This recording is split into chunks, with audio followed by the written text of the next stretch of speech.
L'émetteur, le podcast.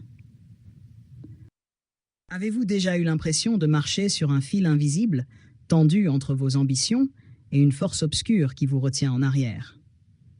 Vous fixez un objectif, vous avancez avec détermination, puis, sans raison apparente, vous reculez, vous doutez, vous sabotez vos propres efforts. Pourquoi? Pourquoi certaines personnes échouent-elles systématiquement lorsqu'elles s'apprêtent à réussir? Ce phénomène, Carl Gustav Jung, l'un des penseurs majeurs de la psychologie moderne, l'a étudié avec une profondeur fascinante. Contrairement aux explications simplistes qui attribuent l'autosabotage à un manque de volonté ou de discipline, Jung nous pousse à regarder plus loin, plus profondément. Selon lui, l'autosabotage n'est pas le fruit d'un esprit faible, mais la manifestation d'un conflit intérieur, un bras de fer silencieux entre les parties conscientes et inconscientes de notre psyché. Jusqu'à ce que vous rendiez l'inconscient conscient, il dirigera votre vie et vous appellerez cela le destin. Carl Gustav Jung. D'un côté, il y a le moi, notre identité consciente, celle qui fixe des objectifs, rêve de réussite et cherche à donner du sens à sa vie. C'est cette voix intérieure qui dit « Je mérite mieux, je peux y arriver ». Mais en face d'elle, se dresse une force plus obscure et plus puissante, l'ombre. Un concept clé de la psychologie jungienne. L'ombre, selon Jung, représente toutes les parties de nous-mêmes que nous avons refoulées. Nos peurs, nos désirs inavoués, nos blessures, mais aussi nos talents inexploités. Ce que nous refoulons ne disparaît jamais. Au contraire, cela s'enfouit dans l'inconscient, où cela agit en secret. Et lorsque cette ombre n'est pas reconnue, elle sabote nos efforts, parfois par des comportements irrationnels. Procrastination, échec répété, auto-dévalorisation. Tout ce que vous ne parvenez pas à amener à la conscience revient sous forme de destin. Carl Gustav Jung. Mais pourquoi cette ombre s'oppose-t-elle à notre réussite? Parce qu'elle contient souvent des croyances inconscientes, forgées par notre passé. Je ne mérite pas le succès. Si je réussis, je serai seul. L'échec me protège des attentes des autres. Pour Jung, l'autosabotage est une tentative inconsciente de nous protéger, même si cela nous fait souffrir. Alors, comment briser ce cercle vicieux? Jung ne nous dit pas de combattre notre ombre, mais plutôt de l'intégrer, c'est-à-dire de reconnaître ces parties cachées de nous-mêmes et d'en tirer des enseignements. Selon lui, l'individuation, le processus par lequel une personne devient pleinement elle-même, passe par cette confrontation avec l'ombre.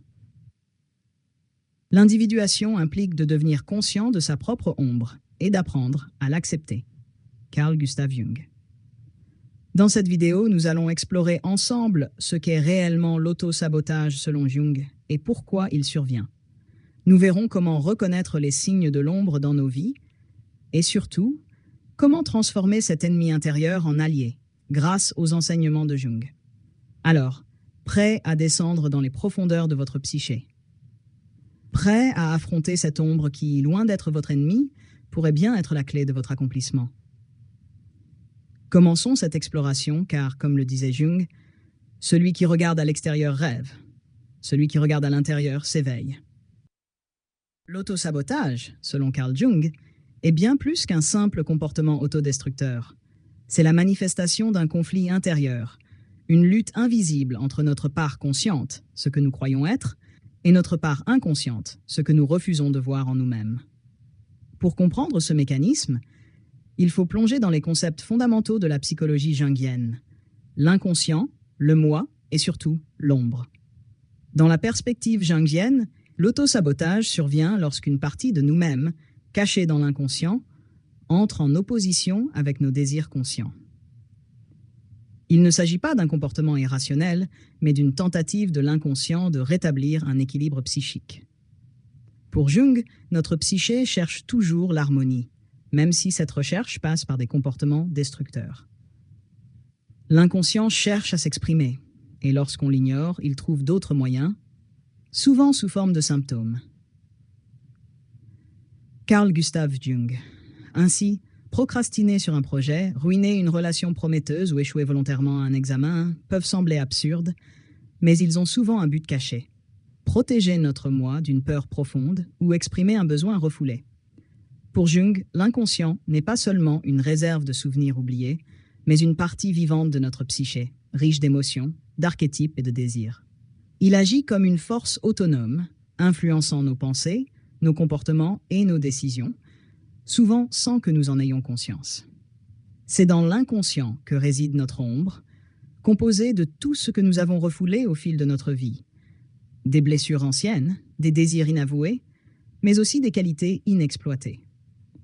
L'inconscient utilise alors l'auto-sabotage comme un mécanisme de défense, souvent pour éviter une souffrance perçue. Une personne peut ainsi s'empêcher de réussir parce que dans les profondeurs de son psyché, réussir signifie s'exposer, prendre des risques ou affronter de nouvelles responsabilités. Ce à quoi vous résistez persiste. Ce que vous acceptez se transforme. Carl Gustav Jung. Mais pourquoi cette ombre s'oppose-t-elle à notre réussite? Paradoxalement, l'auto-sabotage est souvent une tentative de protection. Par exemple, vous rêvez de succès, mais votre ombre, nourrie par une peur du rejet, vous pousse à procrastiner. Mieux vaut échouer par manque de préparation que d'affronter l'échec en ayant donné le meilleur de vous-même. Une autre personne peut détruire ses relations parce que son ombre associe l'intimité à la souffrance, souvent à cause de blessures passées. Plus on lutte contre une partie de soi-même, plus elle devient puissante. C'est pourquoi l'auto-sabotage devient souvent répétitif. Jung explique que l'inconscient cherche toujours à se manifester. Si vous ignorez vos peurs dans la journée, elles vous hantent la nuit sous forme de rêves troublants ou de comportements autodestructeurs. Quiconque perçoit son ombre et sa lumière perçoit aussi la dualité de l'existence. Carl Gustav Jung. Cependant, l'auto-sabotage n'est pas uniquement destructeur. Il est le signal qu'une partie de vous-même cherche à émerger. Parfois, cette partie cachée est précisément ce qui pourrait vous faire réussir. Une personne qui sabote systématiquement ses projets peut avoir peur de sa propre puissance, car réussir la forcerait à endosser de nouvelles responsabilités. Une personne qui détruit ses relations pourrait cacher une énorme sensibilité derrière une carapace de froideur. Pour Jung, l'ombre est un trésor caché autant qu'un obstacle. C'est elle qui contient l'énergie nécessaire à notre transformation. Ce n'est qu'en reconnaissant, en acceptant, puis en intégrant cette ombre que nous pouvons transformer l'auto-sabotage en force. L'auto-sabotage trouve souvent ses racines dans des blessures profondes qui remontent à l'enfance. Ces blessures, souvent invisibles et refoulées, laissent une empreinte durable dans notre psyché, créant des schémas de pensée et de comportement qui peuvent se manifester tout au long de notre vie. Pour Jung, ce processus est lié à des expériences précoces qui, lorsqu'elles ne sont pas intégrées et comprises, s'ancrent dans l'inconscient, influençant ainsi nos décisions et nos actions, sans que nous en ayons pleinement conscience. L'enfance est une période où l'esprit est particulièrement malléable, où les premières expériences de rejet, d'abandon ou de non-reconnaissance peuvent laisser des traces durables. Un enfant qui grandit dans un environnement où il ne se sent pas aimé ou valorisé, ou qui est confronté à des critiques constantes, peut développer des mécanismes de défense.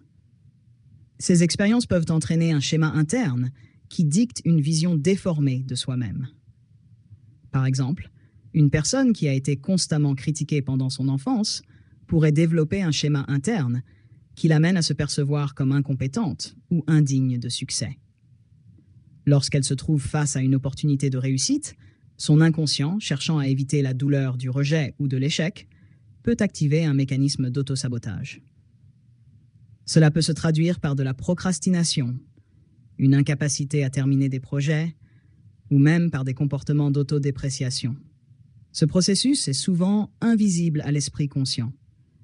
Nous ne sommes pas toujours conscients que ces schémas anciens guident nos actions actuelles. C'est là que le travail sur soi, la prise de conscience et l'intégration de ces blessures de l'enfance deviennent cruciaux pour briser le cercle vicieux de l'auto-sabotage. Les croyances limitantes sont des convictions profondément enracinées dans notre inconscient, souvent façonnées par nos expériences passées. Ces croyances, souvent issues de l'enfance ou d'expériences traumatisantes, nous convainquent de notre incapacité à atteindre nos objectifs ou à réussir. Par exemple, une personne ayant grandi dans un environnement où on lui a dit que l'argent est une source de conflit ou de souffrance pourrait développer une croyance limitante selon laquelle la réussite matérielle est un mal. Cette croyance pourrait conduire à des comportements inconscients qui sabotent ses efforts pour réussir financièrement. Le même phénomène peut se produire dans d'autres domaines.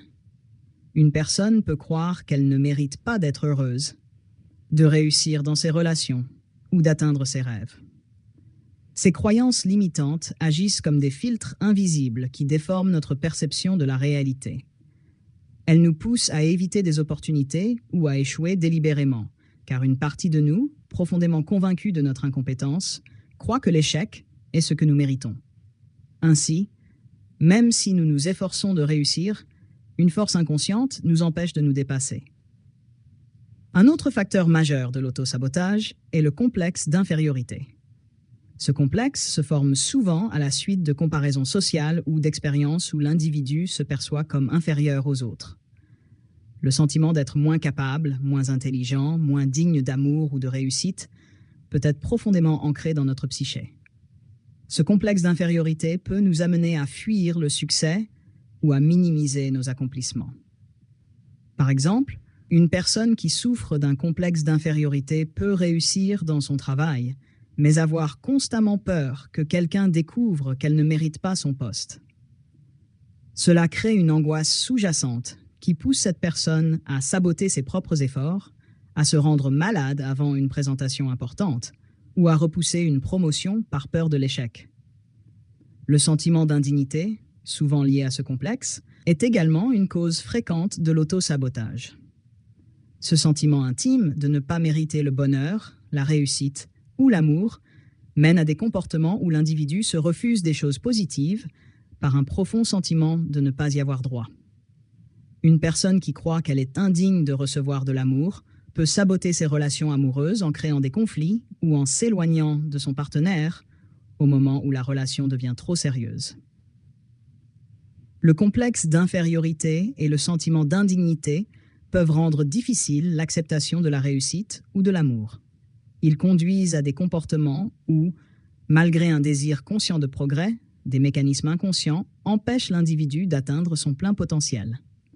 Ces facteurs profondément enracinés dans notre psyché créent des barrières invisibles à notre succès. Mais, comme le souligne Jung, la reconnaissance et l'intégration de ces blessures et croyances limitantes sont des étapes essentielles pour surmonter l'autosabotage. Se libérer de ces schémas anciens permet de transformer le conflit intérieur et d'aligner nos actions avec nos véritables aspirations. Reconnaître et dialoguer avec son ombre est une étape fondamentale dans le processus de guérison et de surpassement de l'autosabotage. Jung nous invite à comprendre que l'ombre, cette partie refoulée de nous-mêmes, ne se manifeste pas toujours de manière évidente. Souvent, elle se cache derrière des comportements inconscients qui nous empêchent de progresser. Les signes de l'autosabotage peuvent être subtils, mais ils sont souvent liés à des actions qui contredisent nos aspirations ou nos objectifs. Par exemple, nous pouvons éprouver une peur irrationnelle de réussir, une tendance à procrastiner sans raison valable, ou des comportements d'autodépréciation qui surgissent au moment où nous devrions célébrer nos succès. Ces signes indiquent qu'une force inconsciente, souvent liée à notre ombre, nous freine. La reconnaissance de ces comportements est la première étape pour amorcer un dialogue avec cette partie cachée de nous-mêmes. Pour explorer l'inconscient, Jung nous suggère plusieurs techniques puissantes. L'une des plus intéressantes est l'interprétation des rêves. Selon Jung, les rêves sont un miroir de notre inconscient, des fenêtres ouvertes sur notre monde intérieur. Ils peuvent révéler des aspects refoulés de nous-mêmes, des peurs, des désirs et des conflits non résolus. Par exemple, un rêve récurrent où nous nous retrouvons incapables de réussir un examen pourrait indiquer un sentiment d'indignité ou une peur profonde de l'échec. L'interprétation de ces rêves, loin d'être une simple analyse intellectuelle, doit être un travail introspectif, un dialogue avec ces symboles qui nous révèlent ce que notre conscience ne perçoit pas. Une autre méthode recommandée par Jung est l'imagination active. Cela consiste à créer un espace intérieur pour dialoguer avec les parties inconscientes de nous-mêmes. Par exemple, Une personne pourrait imaginer une conversation avec une figure symbolique de son ombre, comme un personnage sombre ou menaçant, pour mieux comprendre ses peurs et ses désirs refoulés. Ce dialogue intérieur permet de donner forme à des sentiments inconscients, de les comprendre et de les intégrer progressivement. Le journal introspectif est également un outil puissant pour reconnaître et dialoguer avec son ombre. Écrire ses pensées, ses émotions, ses rêves et ses expériences quotidiennes permet de mettre en lumière des schémas inconscients qui gouvernent notre comportement. Ce processus d'écriture peut aider à déceler des pensées récurrentes ou des conflits intérieurs qui sont à l'origine de l'autosabotage. De plus, le fait de coucher sur papier nos peurs et nos désirs les rend moins menaçants, nous permettant ainsi de les examiner de manière plus objective. Une fois que l'on commence à identifier ces parties cachées de soi-même, il devient essentiel de les accepter et de les intégrer, plutôt que de les rejeter. Jung nous enseigne que l'intégration de l'ombre n'est pas un processus de lutte ou de répression, mais de reconnaissance. Cela signifie accepter nos imperfections, nos défauts et nos parts d'ombre, sans chercher à les cacher ou à les nier. Par exemple, une personne qui a longtemps nié sa colère pourrait, après un travail introspectif, reconnaître que cette colère fait partie d'elle et qu'elle peut l'utiliser de manière constructive. Plutôt que de réprimer cette émotion, elle pourrait apprendre à l'exprimer de manière saine, par exemple en posant des limites claires avec les autres. Ce processus d'intégration est souvent long et difficile, car il nous oblige à confronter des aspects de nous-mêmes que nous avons longtemps ignorés ou rejetés. Cependant, il est essentiel pour surmonter l'autosabotage, car l'ombre n'a de pouvoir sur nous que tant que nous refusons de la voir et de l'accepter. Lorsqu'elle est reconnue et intégrée, l'ombre cesse de saboter nos efforts, car elle devient une source de puissance et de sagesse intérieure. Le dialogue avec notre ombre nous permet ainsi de nous libérer des chaînes invisibles qui entravent notre croissance et de prendre le contrôle de notre vie. En acceptant et en intégrant nos parts d'ombre, nous devenons plus authentiques, plus alignés avec nos désirs profonds et donc plus capables d'avancer vers nos objectifs sans nous saboter. Transformer l'autosabotage en moteur de croissance est une démarche qui exige une profonde transformation intérieure. Si l'autosabotage semble un obstacle, il peut, paradoxalement, devenir un point de départ pour un changement profond et positif. La clé réside dans la prise de conscience et dans la capacité à lâcher prise. Ces éléments sont essentiels pour tourner l'autosabotage à son avantage et l'utiliser comme un levier pour avancer, plutôt que comme une force qui nous freine. La conscience est un premier pas fondamental pour sortir du cycle de l'autosabotage. L'acte de prendre conscience de nos comportements, de nos pensées et de nos émotions, sans jugement, ouvre la voie à la transformation. Lorsque nous devenons conscients des schémas qui gouvernent nos actions, nous pouvons les observer et les analyser. Cela nous permet de les comprendre sans nous identifier à eux. La conscience devient alors un outil de libération.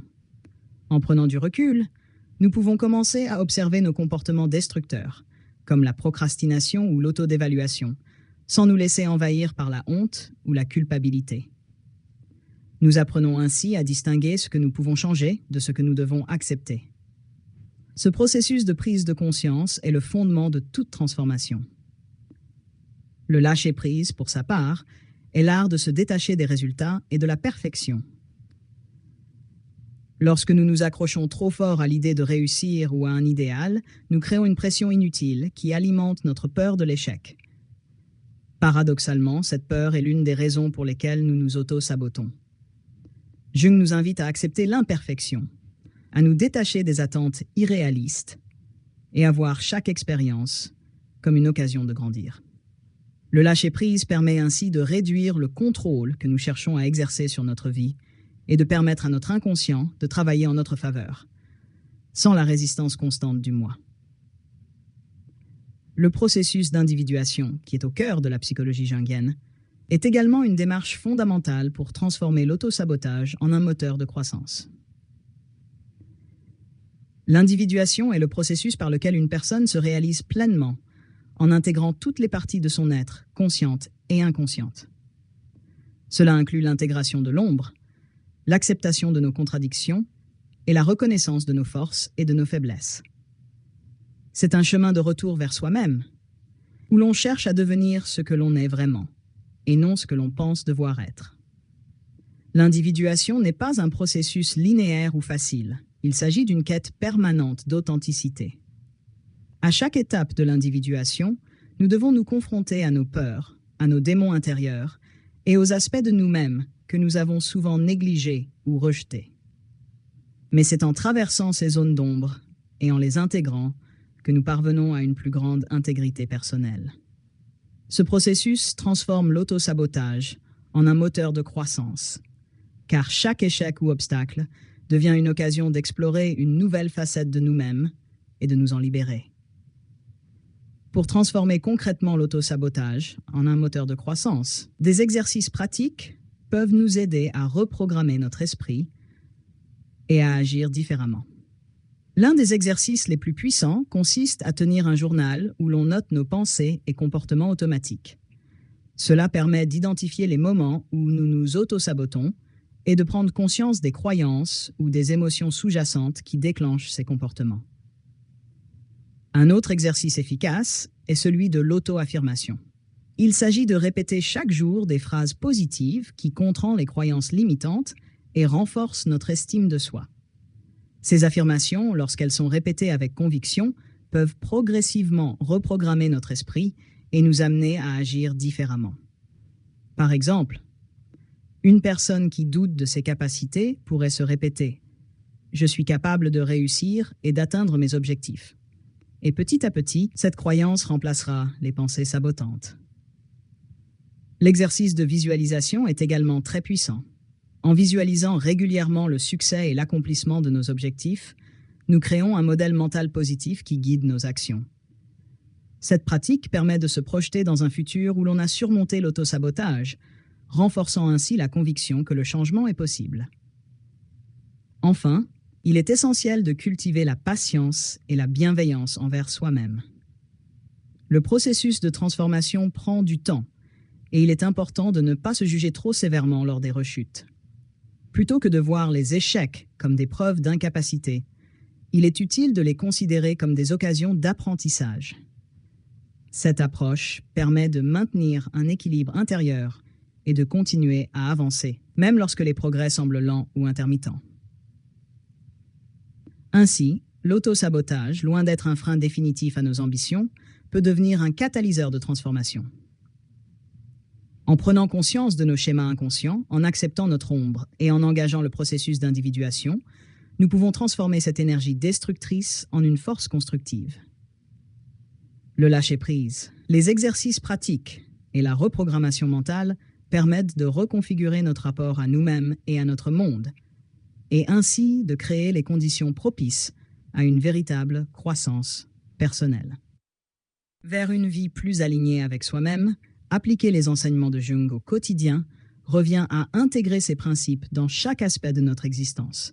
Cela implique de transformer notre rapport à nous-mêmes, à nos ombres intérieures et à notre inconscient pour avancer avec plus de sérénité et d'authenticité. Développer l'autocompassion et la patience avec soi-même est l'un des aspects les plus cruciaux du processus de transformation. En effet, pour surmonter l'auto-sabotage et entamer un véritable chemin de guérison, il est nécessaire de cultiver une attitude bienveillante envers soi-même. Jung nous enseigne que l'inconscient est peuplé de parties de nous-mêmes que nous avons souvent rejetées, jugées ou ignorées. L'autocompassion consiste à reconnaître et accepter ces parties de nous avec bienveillance, sans les critiquer ou les rejeter. C'est un processus qui nécessite du temps et des efforts, mais il est essentiel pour se libérer de l'autocritique constante qui peut être paralysante. Être patient avec soi-même signifie également comprendre que le chemin de transformation n'est jamais linéaire. Chaque tentative, chaque petite victoire et chaque rechute font partie du processus global. L'autocompassion nous aide à nous relever après chaque échec, sans sombrer dans la honte ou le découragement. Jung lui-même a souligné que le processus d'individuation, cette quête de soi, est semé d'embûches. Mais c'est précisément dans la traversée des difficultés que nous nous construisons. Le fait de traiter nos échecs comme des étapes normales de notre cheminement et non comme des jugements de notre valeur permet de maintenir une attitude de croissance et d'apprentissage. Faire de l'inconscient un allié plutôt qu'un ennemi est un autre pilier fondamental pour une vie plus alignée. L'inconscient, selon Jung, n'est pas un réservoir de danger ou de force destructrice, mais un réservoir de sagesse, de créativité et de potentiel inexploité. Beaucoup d'entre nous voient l'inconscient comme une entité à craindre, une zone obscure remplie de démons intérieurs. Cependant, en le comprenant mieux et en établissant un dialogue avec lui, nous pouvons en faire une source de guidance et d'inspiration.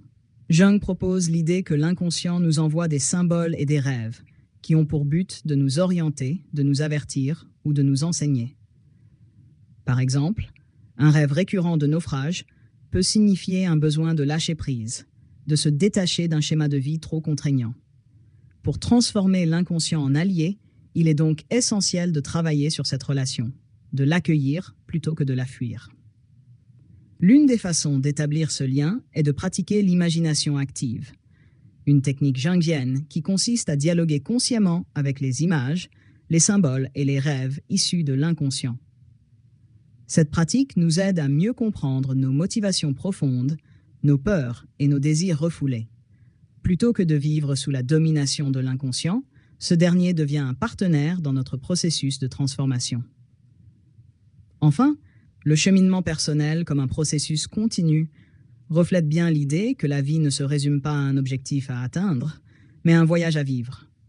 L'individuation, en tant que processus continu, nous rappelle que nous ne serons jamais totalement arrivés. Chaque étape du chemin, chaque confrontation avec nos parts d'ombre, chaque moment de prise de conscience nous permet d'évoluer. Il n'y a pas de fin définitive à ce processus, car chaque nouvelle phase de la vie nous amène à un autre niveau de compréhension de nous-mêmes. À chaque âge, à chaque expérience, notre psyché se redéfinit et se réorganise, offrant toujours de nouvelles possibilités d'intégration et de guérison. Dans cette perspective, il est essentiel de voir les défis de la vie comme des occasions d'explorer de nouvelles dimensions de notre être. Le changement, loin d'être une menace, devient un terrain fertile pour l'évolution. Cela inclut la reconnaissance des nouveaux défis qui se présentent à nous à chaque étape, qu'il s'agisse de relations, de carrière ou de nos aspirations personnelles. Jung nous encourage à accepter ces défis comme des instruments nécessaires à notre croissance. Le cheminement est une danse avec nos ombres, un va-et-vient entre conscience et inconscience, qui nous conduit à un état de plus grande unité avec nous-mêmes. Le quotidien comme terrain d'application des enseignements de Jung devient ainsi un espace d'exploration et de transformation constante. Chaque jour, à travers nos pensées, nos actions et nos émotions, nous avons la possibilité de vivre de manière plus authentique, plus alignée avec notre être profond. Cela implique de suivre notre intuition, de faire des choix en accord avec nos valeurs profondes et d'apprendre à écouter notre inconscient sans crainte. Au fur et à mesure que nous nous engageons dans ce processus de transformation continue, nous découvrons non seulement qui nous sommes, mais aussi qui nous pourrions devenir. En appliquant les enseignements de Jung, nous comprenons que l'autosabotage, l'ombre, l'inconscient et l'individuation sont des aspects du même cheminement. Ils sont les clés pour une vie plus alignée, plus consciente et plus en phase avec notre potentiel réel. C'est en acceptant ce chemin continu, sans fin mais toujours plus riche, que nous pouvons vivre une vie véritablement épanouie.